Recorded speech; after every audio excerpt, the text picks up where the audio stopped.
Hey everyone, and welcome to episode 7 of the Sam Dever podcast. In this episode, I talk with Daniel J. Silva. Daniel is an actor, a teacher, an improviser, a translator, an interpreter. He does many things. He's a really cool guy. I met Daniel when I first came out to Los Angeles through the acting community. We've had a lot of amazing conversations. Daniel's someone I've had a lot of good conversations in the realms of discipline and self-improvement. Taught me a lot about the acting business and just all around a great guy to know. And we had been talking about doing a podcast for a while, and the day finally came. We set it up. Here it is. I really hope you enjoy our conversation. The book of the episode is Jordan B. Peterson's 12 Rules for Life. Daniel and I actually talked about this book on the podcast, but Jordan Peterson's someone I have been following for a while, and my friend Julian actually got me this book as a gift. Thank you, Julian. And what I like about Jordan Peterson is he's really about self-accountability. It's not really about finger pointing or blaming everything on everyone else, but really looking at yourself first. So if you're into that type of realm of self-improvement and perspective, again, Jordan Peterson's 12 Rules for Life. And without further ado, let's get into the conversation with Daniel. Okay. Right. All right. I think that means it started. Welcome to the Sam Dever podcast. Daniel, right. How are you, my friend? I'm good. I'm doing well. How about yourself? I'm doing well. This is thank you. This has been a long time coming. Yeah, we've been talking about this for a while, and I'm glad we just, hey, let's set a date and let's do it. And we did. Yeah, and you know what's funny? It's amazing how the mind will try to talk us out of stuff. Yeah. You know, like I think I talked about this on the last podcast, or maybe I didn't. But you know, you get caught in analysis paralysis, or you get caught in this thing. Well, when the time's right, and there are certain circumstances when that is true. But then it's like there is never a right time most of the time. You know? Yeah, well, it's like people. I don't have kids, so I can't speak from that experience, but it's sort of where a lot of parents have to get to when they want to have their first child. It's like, come on, there's never really a good time to have a kid, right? I mean, it's always going to be an inconvenience if you're only looking at the practical level of stuff, you know. But if you want to have kids, then have kids, you know. Yeah, that's true. Sometimes you just have to jump in, and there's really, no other way to go about it, Yeah, I mean, as you said, there is a balance. You don't want to be crazy, and we have a saying in Spanish that we say tirarse a la piscina aunque no haya agua. It's like saying throwing yourself into the pool even if there's no water. So we mean like you don't want to jump in the pool when there's no water in the pool, right? Like there is a balance about jumping in, but also doing things, I don't know, with a little bit of rationality, right? Calculated risks, maybe another realm people would talk about. Yeah. But anyway. Yeah. Anyway, so man, it's good to see you. Good to talk to you. I guess maybe we'll start with the acting, just because that's how you and I first met. Let's start with the acting. Yeah. Let's start with you do a little bit of that, don't you? A little bit, yeah. I know a thing or two, but yeah. Yeah, I remember you early on because I met you right when I first came out to LA. That's right. We met through acting, and early on, like I remember we would have some good conversations, and you were one of those first people that really painted the picture to me about trying to become an actor in Los Angeles professionally. Like so many people come out here, and even myself, I'm like, oh, you go out there and you just start acting and stuff. And you were like one of those people like, well, there's a process to this, and there's training, and there's this, and there's that, and you got to get management. And I remember some of our early acting rehearsals we had, like you really educated me. I'm like, man, there's a lot to this. So, oh, thank you. I mean, maybe share a little bit about your acting journey. Yeah, I mean, where do I start? Short version, long version. When I was a kid, my parents I was only like 6 or so.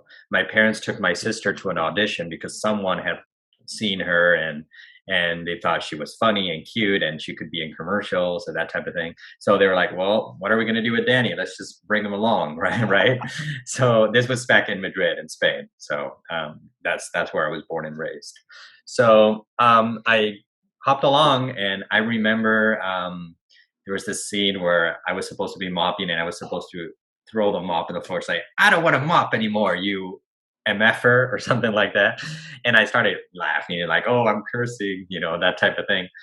But for some reason they thought I was good. I think it was between me and some other kid, but they told my parents that I would have to miss a lot of school. And I was in the first grade at this point. And my parents are very conservative with certain things, right?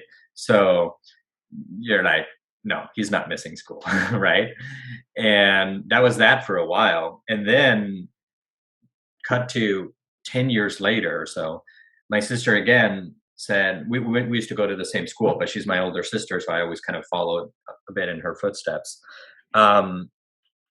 Said, there is this elective of theater and it's really fun and you can get an easy A. Like, I would take it if I were you. Like, okay. And I took it and I had a blast. And for me, it was much more than about getting an easy grade or passing. Like, I really took it seriously, this play, right, that we did. And then it just grew from there. Then I came to California for a year and I started getting into improv and more acting lessons. And then I just took every acting lesson I could after school, and when I got into college, I studied communication, I got into a drama school in Madrid at the same time. So I would go to drama school in the mornings and I would do my university in the afternoons. So it was pretty intense, but it just grew and grew and grew. And then I thought, why not go to LA and pursue my dreams? I mean, if I wait any longer, I'm probably not going to do it. Just kind of like what we were talking at the beginning about waiting for the perfect moment. So I just moved here. Yeah. I did it. And I think I remember, didn't that drama school you went to in, you said Madrid? Yeah. It was pretty intense, wasn't it? I think I remember you telling me about that. It wasn't like a 3-year program or something? It was a 3-year program. Yeah, it was called the Municipal School for the Dramatic Arts because it belonged to it was sort of subsidized by the government and stuff. You had to do an exam to get in and all that. Yeah, I mean, it was 3 years, 5 days a week. And we had movement and we had verse and we had voice class and singing class one of the years, and a lot. And we studied all the classics. We even had a subject that was just studying the classics. We had to read old plays, whether it was Shakespeare or classics of the Spanish literature like Calderón de la Barca, Lope de Vega. We studied Tennessee Williams and Arthur Miller and George Bernard Shaw and all that, So it was great. I had a blast.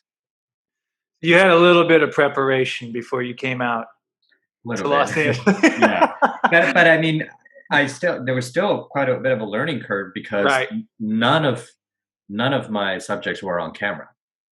Okay, so when you came here, like it was brand new to you then. Yeah, I mean, my only on-camera experience was from the commercials I booked back in Spain, and from doing little shorts with my friends in college and saying like, no, do less, not so big, like, oh, okay, I'll adjust. But I had never had an on-camera technique class. Your commercials are amazing, by the way. I was going to bring that up. I went back to your Instagram and I'm like, man, Daniel's done a lot of commercials. And they're good. They're really good. They're funny. They're good. So those were all overseas. You had done those. Yeah. It was my first commercial in Spain. It was for a big lottery company thing, and I was dressed as a chicken. And the word for chicken in Spanish is pollo. So all my friends started calling me pollo, and I have some childhood friends that still call me pollo to this day. So that's kind of funny. And now that we're on this stream of work, I've seen you. I had to bring it up. I forgot all about it. Was it called Bacon Bad? Bacon Bad. Yeah, Bacon Bad.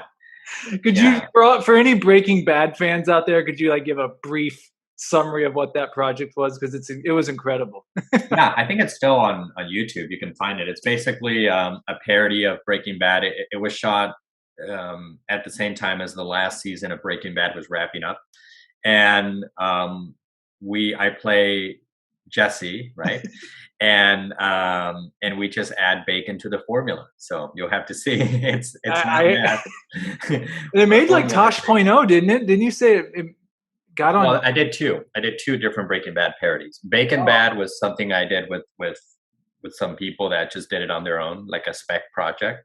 And then because I had done Bacon Bad and I had that footage, maybe like 2 years later or so, I was looking through the breakdowns and I saw the Tosh Point oh needed a Jesse Pinkman lookalike or something, and I just sent them Bacon Bad, and they just gave me the part in no audition. I mean, what else do you need? It's like, boom! I just did your work for you. Oh, so where is so let's bring it up to the present now. What's and you've obviously been way more active. I haven't been active at all in any of the acting stuff, but I just wanted to see what's it like out there. what's the state of things, and what were you currently doing? And I also saw you're doing some type of live performances. Oh, you can maybe give us a snapshot of what's going on. Yeah. So basically, a bit before the pandemic started, I joined this improv team. It's an all Spanish improv team called Impromundeando. And if you look it up, it has that weird long name, Impromundeando, because we do a play on words with mundo, world, making up a verb like impro, worlding, and that's because there's 7 of us and it's very diverse. So there's 2 of us that are from Spain. There's a Mexican person. There's an Argentinian person, and a Puerto Rican, and 2 Colombians. So and it's great. We were rehearsing live, and we used to do different improv shows throughout LA. And then obviously the pandemic started and everything shut down. And we decided to keep our rehearsals going via Zoom, and then we started doing shows via Zoom, publishing them on Facebook Live. So for a whole year plus, every single Wednesday, we did a show via Facebook Live, an improv show. Yeah. And thanks to that, we had some people starting to follow us in Colombia and in Mexico and in Peru and in Argentina. So we built a little bit of an audience because obviously, they can just connect from their countries via Zoom and watch us live. And now last Wednesday we did our first show back in person. Wow. Did you guys stream it as well, or was it just strictly in person? We took some videos that we're just going to use for promotional purposes because we don't have a good cut from beginning to end. But that's the plan, actually, to also stream it so we don't lose this audience in Colombia and in Mexico and in Peru. Wow, so that's kind of almost a hidden blessing then, in a way. It was. Obviously, one prefers to do shows in person. You feel the energy and the laughs from the audience. Via Zoom is sort of like, I did this. Hopefully they like it. Moving on to the next thing, right? Yeah. But it was a blessing in disguise because now there's people out there that know about us. So yeah. Were there any, and you kind of just hinted on maybe one of the cons of it, but are there any, how did it strengthen your performative skills by going on purely online for a year? Like, what were some things that, oh, wow, I've improved in this area because of this? I think it just helped us as a group because we were able to watch the shows, and that was actually one of my duties of the team was to rewatch the shows and give everyone notes. I was the bad guy, so in that through reading notes and commenting, we got that. We're getting better at that group think, right? Obviously now there's a little bit of a learning curve again, adapting again to do shows in person, but we're much better thinking as a team and performing as a team, right? So that would be one. And I think 2 is sort of another on-camera technique training, right? Because you're seeing yourself on Zoom, like you see your frame, and then you watch the show and you're like, oh, I'm moving too much, or I'm not speaking loud enough, or too loud, or my eyes are doing this thing, or whatever, right? Yeah, no, totally. And it seems maybe that it would make sense because I guess if you're live all the time, obviously it feels good to be live and in person, but maybe the Hmm. Zoom caused you were able to kind of separate yourself a little bit and look at it from a different lens. Yeah, and I think as actors, well, I think people in general hate the sound of their own voice. They hate seeing themselves recorded. They're like, "Oh, my posture. Oh, what do I do with like? Do I really sound like that?" It's difficult. I don't think any one of us. eh, I don't think it's natural for anyone to like the image of themselves when they see a recording, right? But it's necessary. Like you have to watch yourself to get tips. I was watching this interview of Kobe Bryant, rest in Mm. peace, because Yeah, I'm a, rest I'm in a peace. huge basketball fan, right? Yeah. And he was talking about, I don't know if you know anything, like when he retired, he was coaching his daughter's team Mhm. and all that. And he was talking to this young girl in college who suffered I don't know, a devastating loss in the finals of what's I don't know the college tournament name because I only follow the NBA. Was it the Final Four or Final Four, the final of the and NCAA. NCAA, the NCAA. So anyway, they suffered a loss, and she was very bummed about it. And he asked her, "Did you watch the game?" She's like, "No, I can't watch that. Like that's horrible. Like I would say." It's like, "Well, I know it's uncomfortable, but you have to watch it because you have to see your mistakes, and improve." So we try to apply that as much as we can.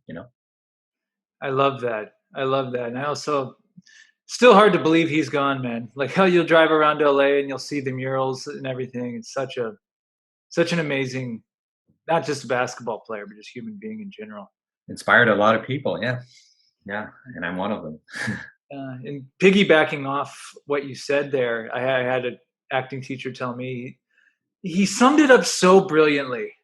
Because acting, I feel it's very easy to take things personally because it's you. It's like, no, we're criticizing you.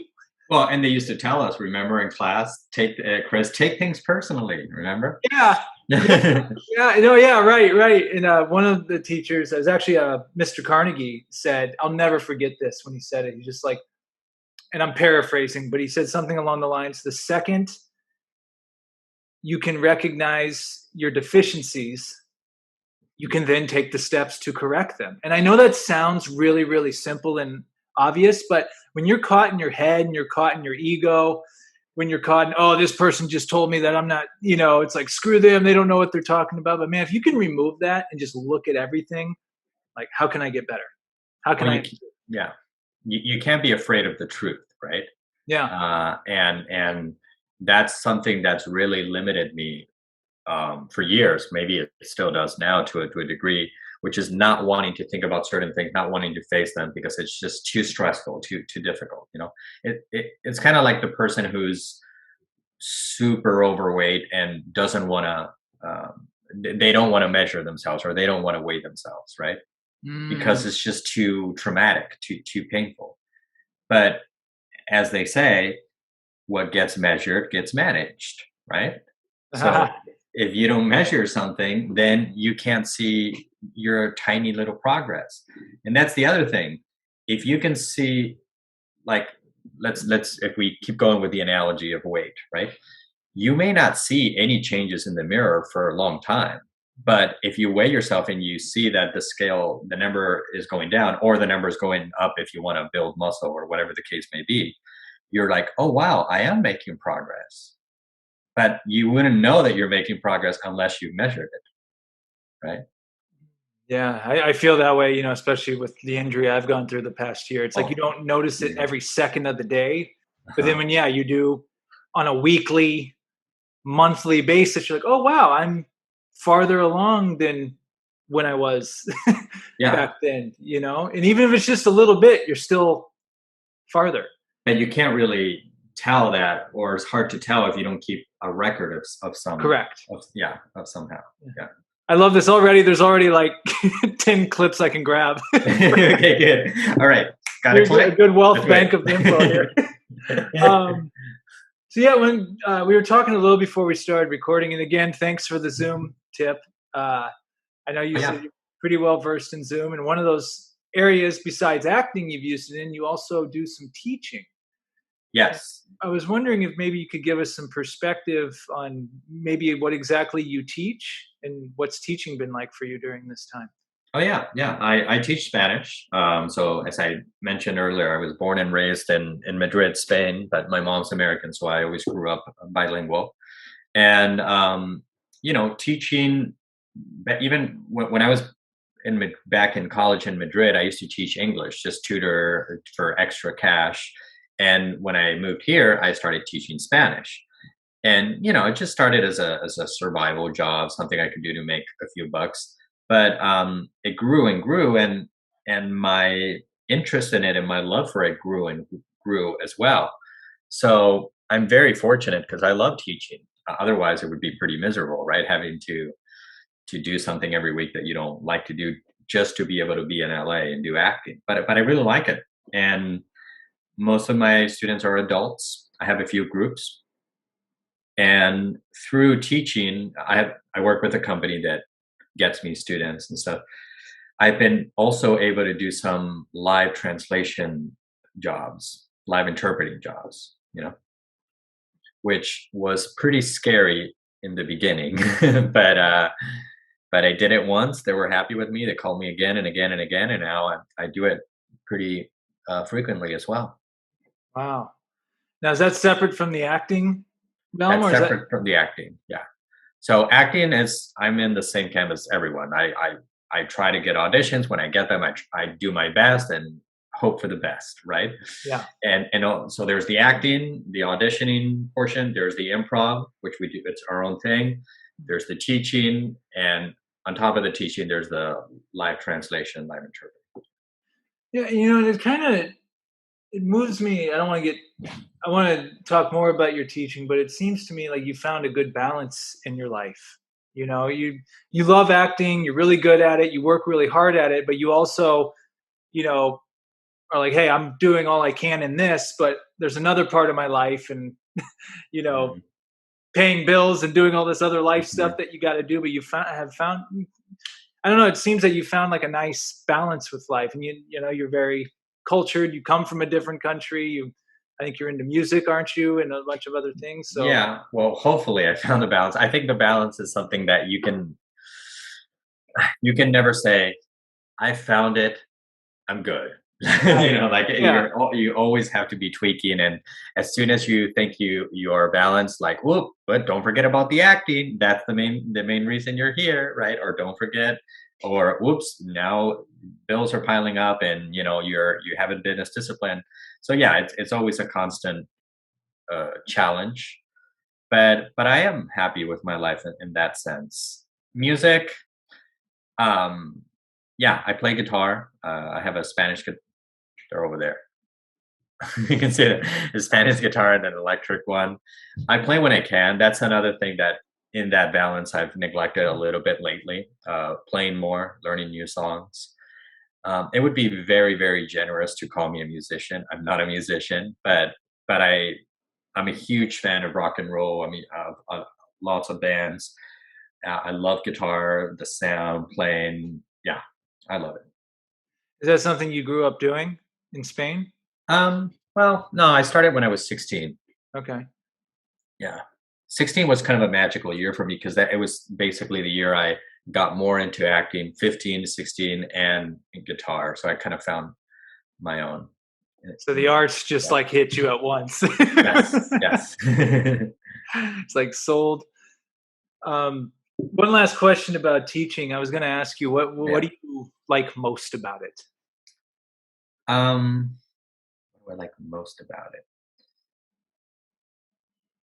I'll try to keep this short. It doesn't have to be the thing. Maybe just Yeah. say one of the Well, things you like I'm most. fortunate to work mostly with adults, so they want to learn. They're paying to learn. They don't have Ah, to be in there, right? that's interesting. And I love seeing the progress in my students and how excited they get about learning more with the good ones, right? And doing more. And it kind of reminds me a little bit of my journey starting with acting Hmm. and how many questions I would ask all my teachers. I would drive them crazy with all of those with all those questions. So I don't know. It's hard to explain one or two things. I just kind of enjoy seeing that they get it and they progress, and they notice that they can feel that they're progressing and they get excited about it.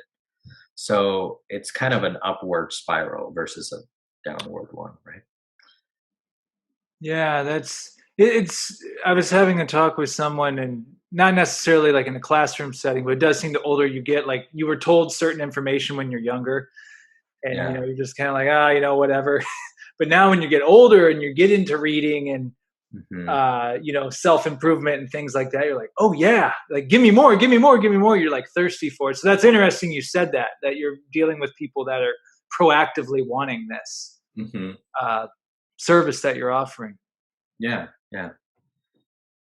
Yeah. It's great. I mean, I think it came pretty naturally to me because my mom's a teacher and my sister is a teacher, and my grandma used to be a teacher and my grandpa as well. So it Wow. must be somewhere in the blood, you know? Yeah. And I think actors, not every actor is a good teacher or likes to teach, but I think there's a little bit of an overlap in terms of one wanting to express yourself and wanting to be understood, you know? Yeah. I think the best actors are the ones that are generous in terms of in the scene they wanna give everything to their partner. They want their scene partner to shine, and they wanna really communicate the ideas of the text, not just say it to, look pretty on camera or on stage and sound cool. Like, well, this is me saying words in a very interesting way. Like, no, you want to reach that other person with your words, with your ideas. And when you're teaching, you're doing the same thing. Like, you really want your student to get it. Hopefully, if you're a good teacher. Yeah. You just don't want to shout things at you. It's a dance, right? Like it's a communication dance. Same with acting. Same with just communication in general. Well, yeah, it's like if you're my way to see it is most of the time, or ideally, you're not talking just to talk. You're talking to communicate something, Mm. right? So, Yeah. I mean, you can apply that to both acting and teaching, right? Yeah. And it reminds me too of it's not the same thing, but when it comes to listening, I was reading something today, and it just reminded me of how many people uh, talk. They're not really listening. They're just waiting for their turn to talk. That's That's kind of that. like the opposite end. Like you may be trying to communicate through something, and if someone's shut off and they're not hearing anything, you're never gonna takes it takes two to tango, if you will. Yeah, yeah. Well, and that's the exciting thing as well, right? I mean, I think you and I have learned this in doing Meissner work. Mhm. Even if a scene has a text and stage directions and a director and rehearsals and all of that, there's still quite a big of an element of improvisation, Mm. right? Because you don't know what's going to happen, and you should be able to react to know what's going to happen. If you knew how everything is exactly going to go, then you would everything would just be boring, right? Yeah, and you have way more stage experience than I do, but I was lucky enough before the pandemic to get, a few rounds of stage in at Well, you did Playhouse. quite a bit. You were at Playhouse longer than I was, so. Yeah, and you also went to a bunch of other places and been involved. Yeah, but you. Right, right. But anyway, in my own experience, that's one thing. Shout out to Wolf. Shout out to Wolfgang Bodison, because he really taught Yeah, me well, what the feeling of the stage can be like, and exactly what you just said. It's like, oh, we're just going to do the same thing every single night. It's like, no, you have like this outline that we got to follow, mhm. but sometimes you don't know what's happening in between the outline. Like it can be a completely different experience each scene, each night, each whatever. But that's the fun of it. It's when you more you build your confidence doing that, the more it's fun to go out there and just Yeah. jump out the E plane with know that you got your parachute and you're working exactly, with like, someone. yeah, you still don't know what's gonna happen, but you are just more confident that whatever it is, you'll be able to handle it, right? And I think that's what happens when you do improv and when you've been doing improv for a while. Of course, it's still going to be improv. It's not like, oh, through these many years of improv, I have all these tricks that I know I'm going to do the thing. Like, no, that's not a good way to do improv, right? You want to be open to whatever happens, but you're just more confident that you'll be able to handle it. Mm. I had I did this workshop with Larry Moss. Do you know about him? Yeah, I got his book. Right? You're the one that told me about his book, The Intent to Oh, Live. oh Right? yeah, that was me. Yeah, probably. It was probably me. I don't know if it was somebody else, but yeah. And I've done several workshops with him. And the other day, for whatever reason, I was going over my notes, and I remember he said he was talking about Geraldine Page, who studied with Uta Hagen for 8 years, and Uta said about her student Geraldine Page to the class. She said, do you guys know why Geraldine is the best actress here? The best actress is better than anyone here, including me. And they're like, why? And she said, because she's not, now I'm butchering the quote, but she said, because she's not performing on stage, she's exploring. She's doing an exploration on stage. Yeah. So I thought that was very interesting. I think someone said too one time. That's a dope story. They said if you want to watch true acting or the best at it, watch a cat. Now I'm butchering this, but it was something along. Yeah, I know. Watching the cat go across the stage because the cat isn't concerned that you're watching it. The cat's just being a cat. There's no other. Whereas we get up there, it's like, all right, there's an audience, and I'm going to do this at this, and as opposed to just letting it all go and just explore. I love that story. Yeah, and I think what my personal experience, and I'm sure a lot of people can relate, is especially when you're doing comedy. Have you realized that when there's a joke coming and you're sort of expecting the laugh, part of you is like, ba-da-ba, ba-da-ba, and you're kind of waiting for the response, and it doesn't work, or it falls flat, right? Yeah. But other times you're not thinking you're saying something funny. You're more in the reality of the scene, like like I said earlier, like communicating the ideas to the other character or to the other actor, and then all of a sudden you hear laughs. You're like, oh, this is pretty good. But you can also, but you have to be careful not for that to throw you off the moment, right? You have to stay in the scene. So when you're doing improv, I mean, you really have to be unattached to it all. I mean, not that you should, it's because you don't know, it's all improv, right? I mean, you don't. Yeah, we have certain structures, so it's not improv like 100% just go. Like we have certain games that we know how the game works. Okay. And we have certain techniques in terms of, in this game, normally this is almost funny every time. So, for example, I don't know. Do you know how much improv have you done, or do you know? I haven't done a lot of it. I've definitely watched a good amount out here, like going to shows and stuff. I personally haven't really done too much training with it at all. Oh, well, I did the UCB training and all that. But like, for example, you ever saw the program Whose Line Is It Anyway? Yeah. Yeah. So it's a lot of games sort of like that, right? And one of the games they did, and one of the games we do, is called the translator, or different language or something. Normally someone speaks in a made up language, right? Gibberish. And there's someone translating what he or she says, right? And then, so a technique that could be an example of something that almost always works is the person in gibberish says something very, very long, like, and then you just translate yes or no. And then most of the time people find that funny, right? So that would be an example of something you kind of know it works. Yeah. Right. But it's still improv in terms of there's no script to be learned, there's no words that you learn in advance. You just know that you have to do a certain thing in a scene, right? It's kind of like a tool in your tool belt. Yeah. Type of thing to pull out, and maybe, okay, now might be the time to let's pull this one out. Yeah, but obviously it's improv because I don't know what I'm going to say. I don't know what he or she is going to say, right? We don't know how long the scene is going to go for. So yeah. Yeah, and this is starting to lead me into that's something else I wanted to talk to you about. One thing about moving to Los Angeles that I am very grateful for is meeting so many people, but meeting so many people from not just across the country, but from around the world. You being one of those people, Mm-hmm. because I didn't grow up. I grew up in the United States. I haven't really traveled outside of here. My experience is basically talking. Worldly experience comes from meeting people that have been worldly, and Mm-hmm.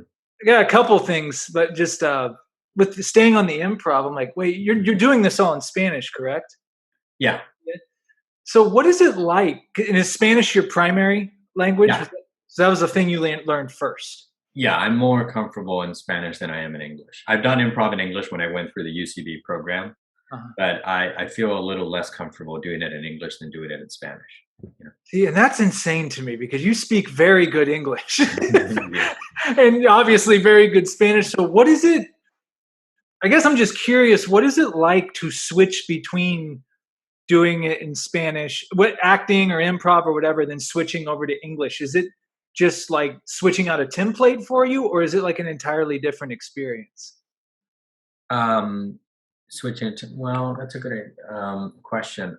I I think through most of my life I've been switching a lot. So when I speak to my mom and my sister speaks to my mom, with my sister and I always speak in Spanish to each other, but my mom and I mostly speak in English, and my dad and I always speak in Spanish, right?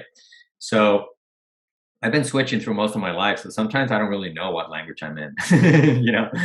So I like to whenever I watch a show, I like to have the subtitles because it bothers me when an actor mumbles and I can't understand. And I have to uh, put it back. So normally I watch it in English with subtitles in English, but sometimes it's been 5 minutes or 10, and until I realize I've been reading subtitles in Spanish instead of subtitles in English, you know. Wow.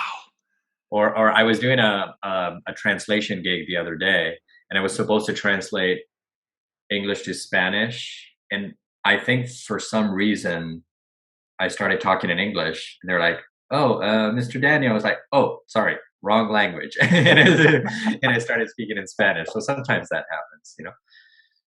Wow, that's a totally different. I mean, from someone who doesn't speak a second language, it's just wow. It's like so many things are challenging in one language, but to Hmm. not just you. Oh, I speak a little. No, you like speak too fluent. Not just speak Yeah, it, but you perform it and act it, and yeah, yeah. it's I mean, I was lucky. I was very lucky because a lot of it had been given to me since birth, you know.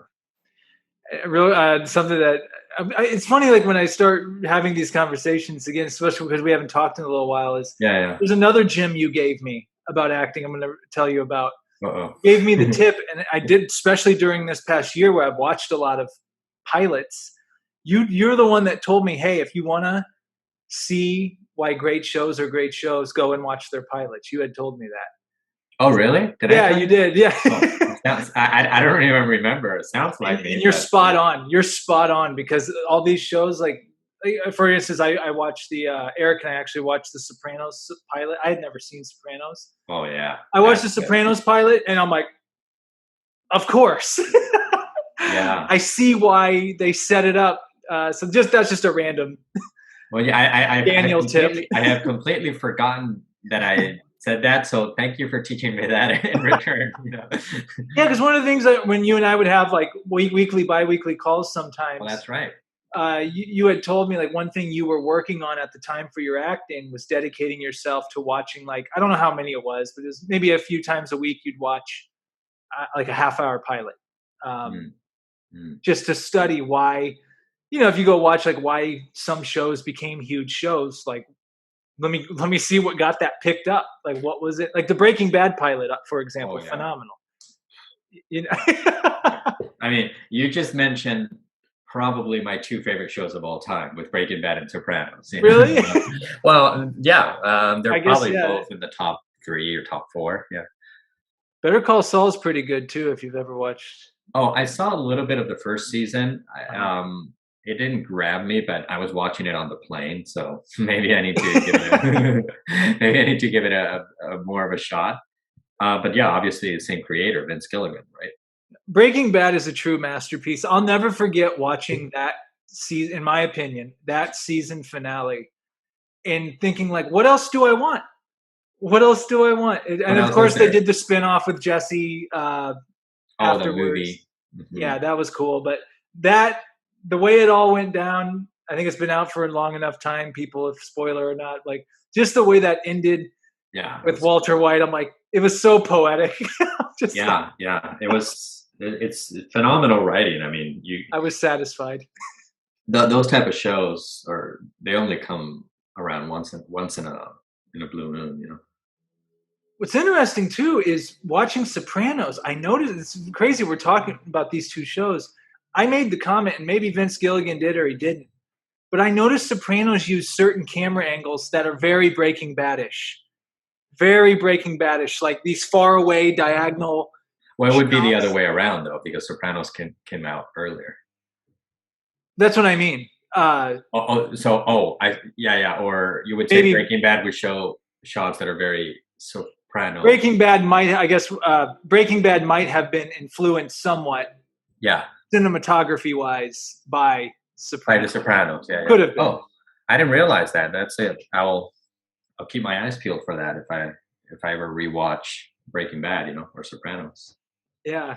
but everyone watch Breaking Bad first. Bacon Bad, Breaking yeah. Bad first. That's And that in the episode with Tosh was called, well, it's a fart porn.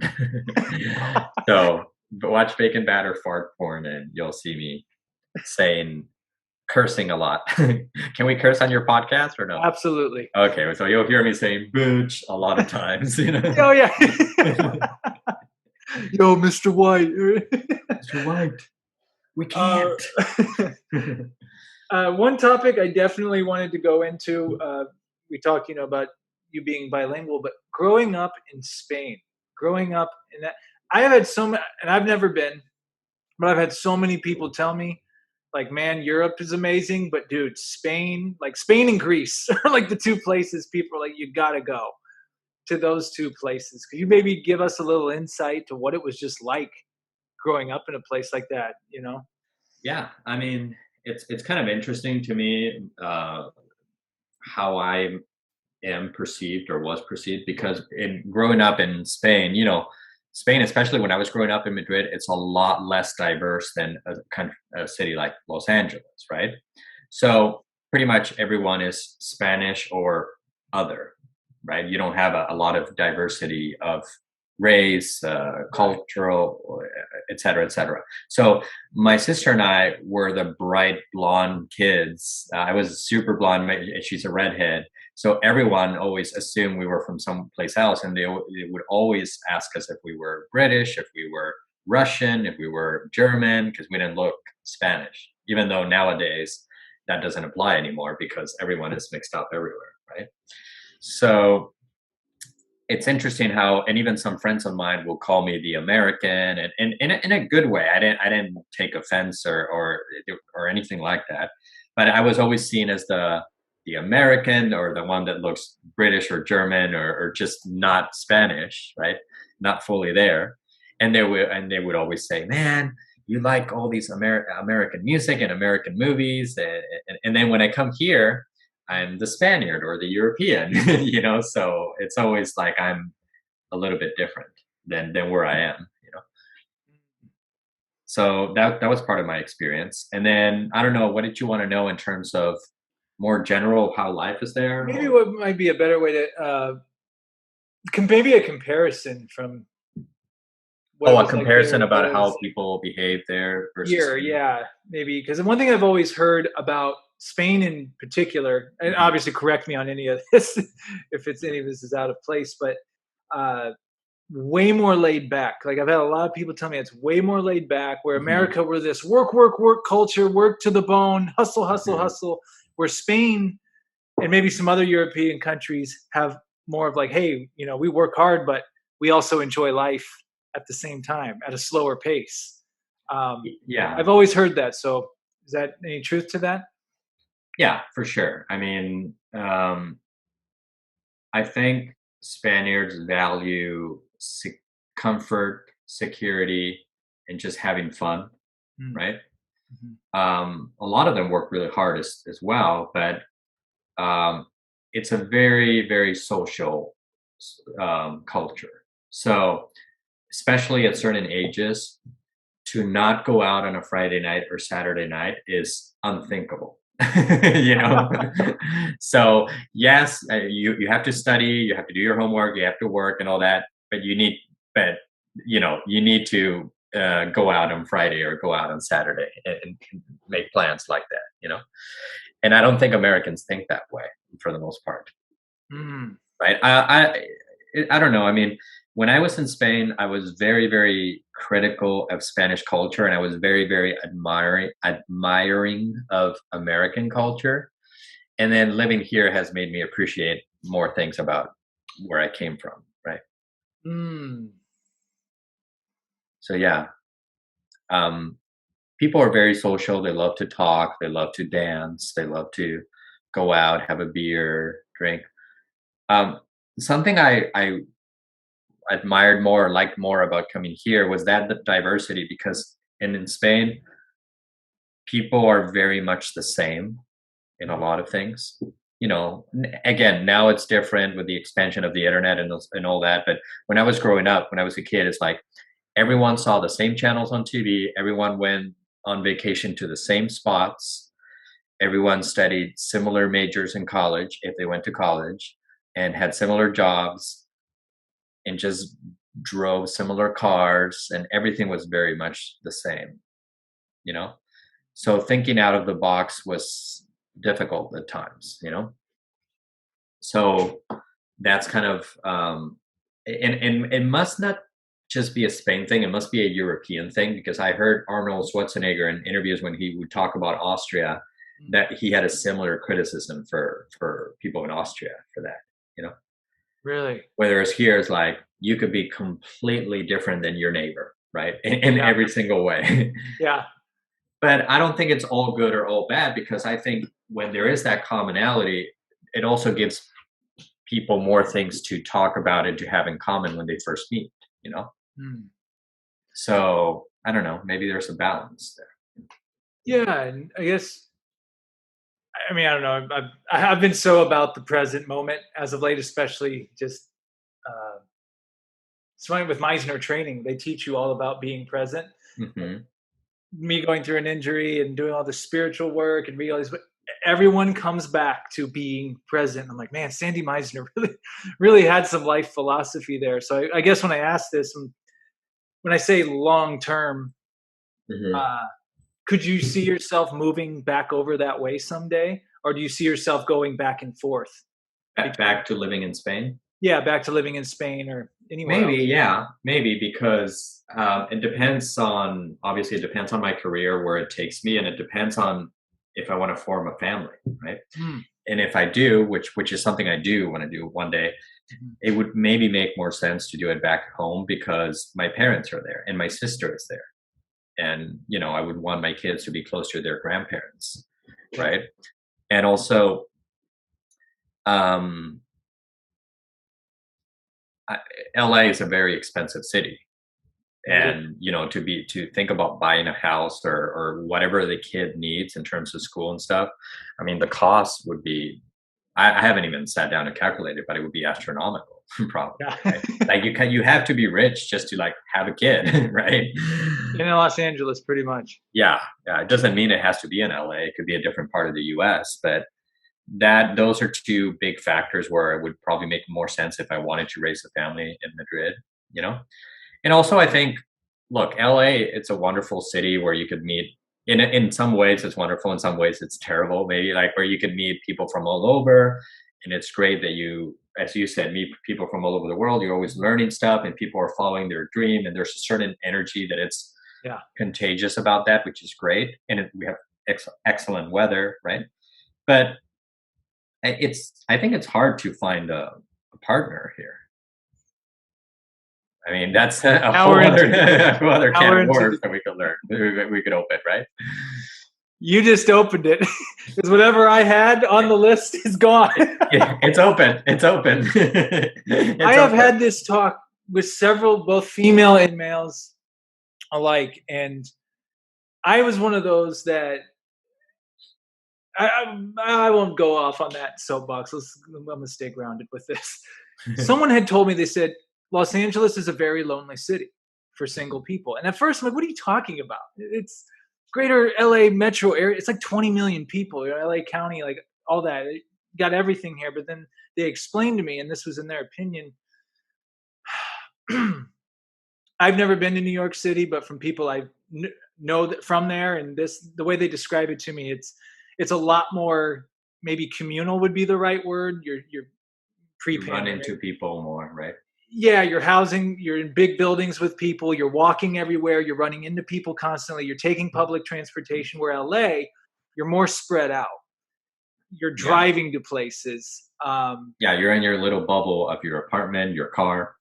Yeah, and then with that too, with what totally agree with you on. I think for an artist, and not that artists can't go. There's so many artistic cities, but LA is definitely up there. I don't know if I call it Mecca, but it's. I mean, for an artistic energy, it's unlike anything I've experienced to some degree. But Mhm.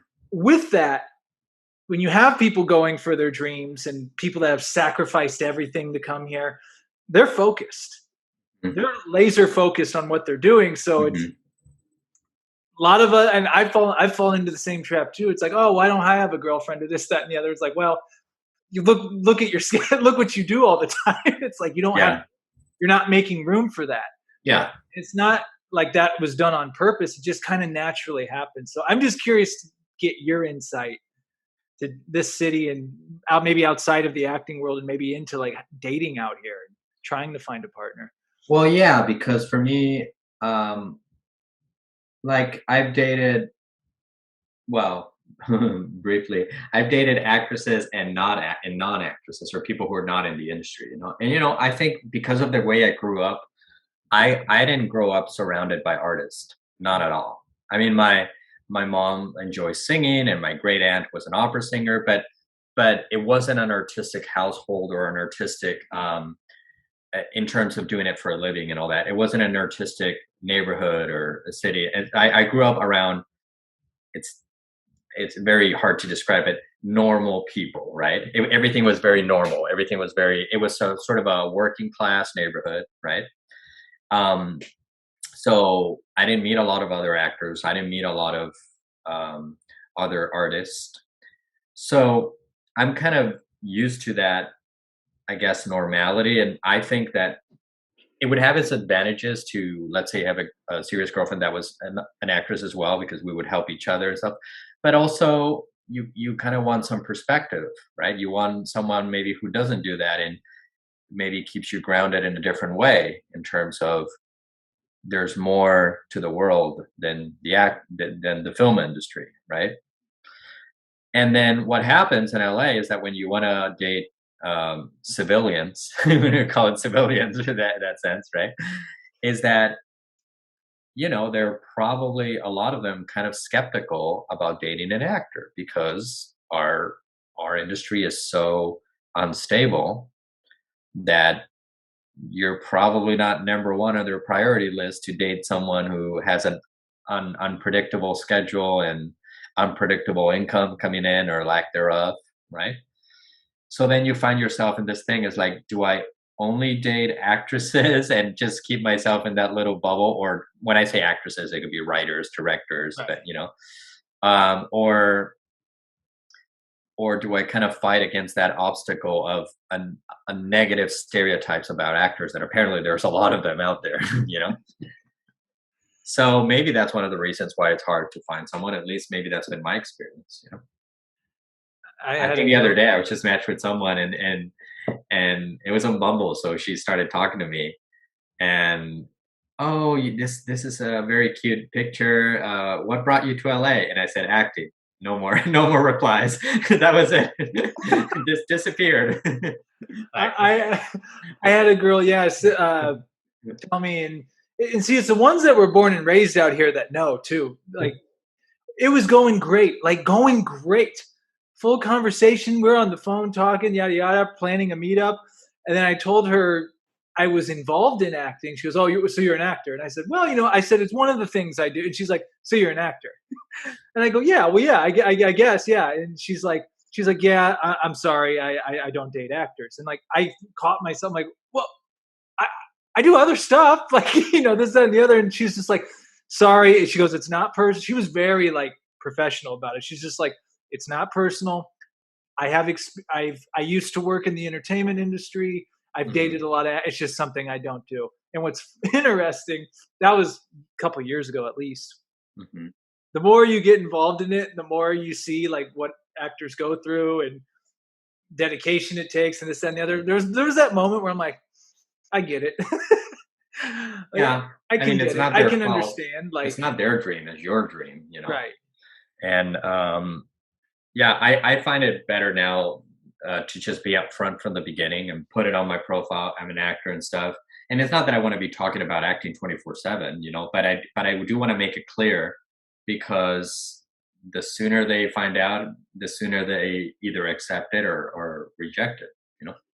Isn't it crazy if they just jumped into our conversation to hear what we're talking about, they go, "Oh, what are they about to reveal to someone?" Like, I'm an actor. Oh, I'm an actor. There's the dark Oh my secret. god. I should do an experiment like um, you know, I'm a criminal.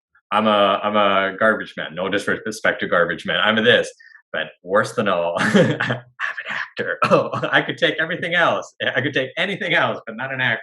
But not that. And I'm with you too. Like, if I met the right woman and she was an artist of some kind, like, great. But I too I want a balance in my life as well. Like, it would be nice to have someone that is outside of all this and that just I don't regular is not the right word, but just does other things. Does other Yeah. things, and you guys kind of come together and yin and yang with Well, each and I think also, and I don't know if this would be the case, but I think if you date an actress who's also doing it in the same fashion as you, like trying to get agents and auditions and all that, there could be an element of competition between the two, or there other. could be an element of jealousy where one is getting work and the other one isn't. Yeah, And I don't know, you don't want to be talking 24/7 about casting directors and agents and managers.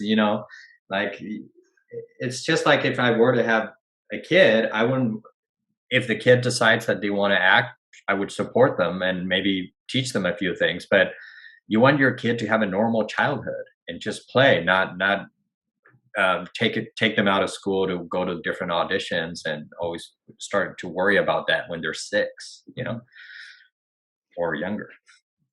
and for some of them it worked out, but Yeah, but yeah, it worked out. Well, we see it worked out in sense of maybe they're getting work and getting money, but we don't know yeah, how it worked out for their health, and health or their happiness, mental yeah, health. or discovering who they are. And I always thought, like, if I were to have kids, I would want to just expose them to a bunch of things, like, just Mhm. introduce them and see what they like, but not give them a drum set and say, "You are going to be the next Yeah, prodigy drummer." It's like, yeah. no, play with the drum set. Maybe they like it. Maybe they'll play the drums. And if they don't like it, all right, hey, here's some paint. You want to Yeah. paint? Well, You it know? seems totally unrealistic that you can force another human being to do what you want to do. It's like parents that force their kids to be actors. It's horrible. It's like the ones that want push them to be athletes. And Mhm. it's like, you need to train 4 or 5 days a week, and maybe you want to try other sports, but no, no, no, no, no. We're just going to focus on soccer because you're going to be a soccer star or you're going to be a basketball star, Yeah. and the kid resents that. Probably. I don't know, I've never done it, but Yeah. it makes No, sense, yeah, I right? totally, I totally get what you're It saying. makes sense. Uh, we're getting to almost that mark, but I have actually Okay. one thing in the realm of dating. I'm just curious to get your perspective. And again, you're talking to a guy who not only really didn't do anything during the pandemic, but especially with an injury this past year, I haven't done anything. So, Mhm. for those of you that are out there, is online dating still the way most people are doing it? Or I guess one thing I am making a point to myself is like, man, I really want to conquer this inner, I call it a demon inside of myself, Mhm. of approaching women in person and asking for dates in person. And I know it's it's different times, but in theory, um, I don't know. I don't know if you have a take on that or an opinion, or it's just online the way things are done now. Oh yeah, I used to do it all the time. I used to In approach person? women all the time. Yeah, um, pre-pandemic, when I would go to bars and stuff. I mean, it's always kind of nerve-wracking, but I was pretty good at it in terms of when I say pretty good, I mean I was pretty good in terms because most people are horrible at it. So I was a little bit better than horrible. You see what I mean? That's what I mean. Because most guys are like, I'm gonna get another drink. Or, I'm gonna go to the restroom first. And I would just go. I would just do it. I was very like forward like that. I made a ton of mistakes. I got blown out a ton of times, but once in a while I would have success, right? And it was fun.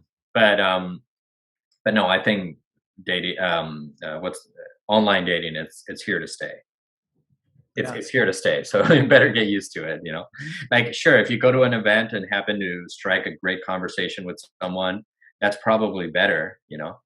But we're kind of still in the pandemic, and Yeah. it's just weird. And for me now, I mean, it worked a lot better in my 20s because you have all this energy, but it takes a ton of energy when you go to bars and you approach one and you approach another one and then you go to another bar and like right now like I'm too old for this. Oh yeah, especially now, man. I hits 10 o'clock at night and I'm done. Well, you're an early riser, right? Uh, no, not super early. Maybe 7, 8 on most Oh, okay. days. Because you, Yeah, I'm not like a you five used to thirty be, six. you used to wake up Used at to be, 6, right? Or used to be, before. but I'm really big on 8 hours of sleep, and I really not to say you can't get that with Mm. a getting up at 6 a.m. schedule, but I tend to usually wind it down at 10. Maybe I get to bed by 11, maybe fall asleep by 12 sometimes. And I just try to hit that 8 hour mark. I'm really Mm. big on sleep. Good. Yeah, as you should. Good. I mean, I've been an aspiring morning person for for years, so I always struggle with going to bed early and getting up early. But if I can get up, if I can wake up before 8 and actually get up and doing stuff, I'm doing pretty well. Okay, so we're probably kind of similar in a. Yeah. I had this job not too long ago where I was going to a school for 2 weeks momentarily, and I had to get up at 6 every day, and that was tough on me. That was difficult because I don't fall asleep. That my problem is not the getting up at 6. My problem is I can never fall asleep before midnight. Yeah. Almost never. So Yeah. Sure. Now you have me thinking about downloading Bumble again at some point. what was that? I said you have me thinking about should I download Bumble again? Then I really won't get to bed at midnight. Oh yeah, That man, will keep you download it. up. That will keep you up until the wee hours of the morning. Yeah, although Hinge has worked a lot better for me over the years than Bumble. Why Hinge? I don't know, but it just works better. I mean, the girls on Bumble are pretty flaky. Yeah. That's been my experience. Hinge, it's more a relationship focused app, and I like. Hey, I'm not paid by Hinge. Okay, this is free publicity, by the way. But I like their slogan in terms of it says something like the app designed to be deleted. I'm like, Ah. oh, that's clever. So I think a lot of girls are looking for relationships, and on Hinge, that's more the focus. So a lot of times they initiate, and they're more interested in having a conversation, meeting up, getting to know you. But I don't know. That's just my take. Bumble, maybe it's more of an ego boost. You know, And that's Tinder's been my just experience. yeah, Tinder. You just probably don't want to go there. Yeah, At Tinder least is I've just had some. Yeah, and bad. It'll be so funny if this comes out and you say, hey, this isn't a paid publicity, and then all of a sudden you book a Hinge commercial. Yeah. Yes. Like, hey, it worked. It worked. My plan worked. Well, Daniel, man, we've been talking about it now here. Oh, wow. Yeah. Yeah, this Right. is awesome, dude. This has felt so good to talk with you, man. I Yeah. our conversations. Hopefully, we talk again Anytime. sooner than what it took us to do this. Oh yeah, but anytime, man. I Yeah, enjoyed it. So whenever you want to have another one, I'm here. yeah. We definitely. There's no. I look forward to bringing on especially people I can have a really good conversation. I feel like we had a really good, just free flowing conversation. Mm-hmm. With you, I'd just like to end with maybe, and I know you always are reading books and you're really big on self-discipline, self-improvement, which are things that I'm really into. Is there anything maybe you can leave us with in any of those realms, whether it doesn't have to be like a bunch of stuff, but if there's a book you've read recently, if there's something, a new habit you've picked up that has really, you've seen improvement in your life with, or anything you want to say, can be In terms of giving advice to people, or just something, sharing something? maybe a takeaway for people, like that they can maybe add to their life, might help them out. Well, as this great expert, I don't know. No, I mean, I've always had an intuition for something that it's been sort of confirmed over the years, which has been the idea of the upward spiral or the downward spiral, right? And I think a lot of times we feel anxious, we feel out of control, we feel like everybody else is doing better than we do, you know? And I think if we can just get to a place where we only compare ourselves to who we were yesterday and we only compare ourselves to ourselves, and if we can just start getting little things in order, this is kind of the idea that Jordan Peterson was saying about clean your room, and Mhm. compare. That's actually another one of his rules: compare yourself to who you were yesterday, not to who someone else is today. You know. So, and it doesn't have to be Jordan Peterson; it could be anyone. But I'm just saying because that could go into the whole political thing, and But I'm just think that. And this is another sentence that Kobe used to say, like, control what you can. There's lots of things that are outside of our control. So why worry about those things? Control about whether it's cleaning your room or your car or your house, whether it's exercising and getting healthier, whether it's reading more, working harder on your auditions or on getting auditions, or improving yourself in order to date, to mature as a man, or whatever the case may be. But there's always a lot of things that are in your control. So line them up and tackle them one by one. Brilliant. I love it. That's what I love it. And if people were to want to follow you and check you out, your amazing commercials, you've been in eventually a Hinge commercial one day. Yes. Where should they follow you? Well, my Daniel J. Silva is my full name, actor name. So that's my website, Daniel J. Silva. But that's my Instagram, Daniel J. Silva.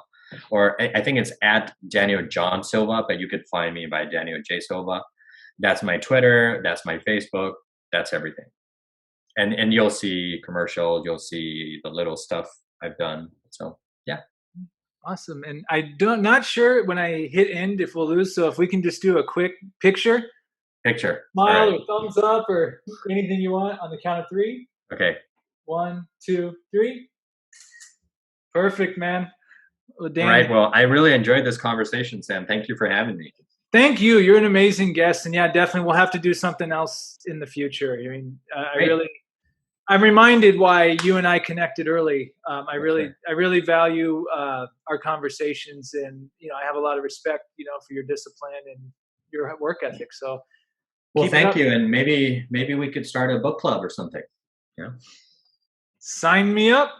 All right. Well, I'll think about it and get back to you. Maybe we can get 3 or 4 of us together and get it going, or a movie club. Yeah, even just shoot with this Zoom, you can pick a new movie each month or a new book each month and just talk about it. Yeah, let's do it. Great. And there is Sam Dever Book Club on Instagram at Sam Dever Book Club. But that's just kind of books I just post. But actual book club with communication and talking would be great. Cool. All right, let's do it, Sam. Great to see you, and talk soon. Sounds good, brother. See you, Daniel. Bye-bye. Take care. Bye.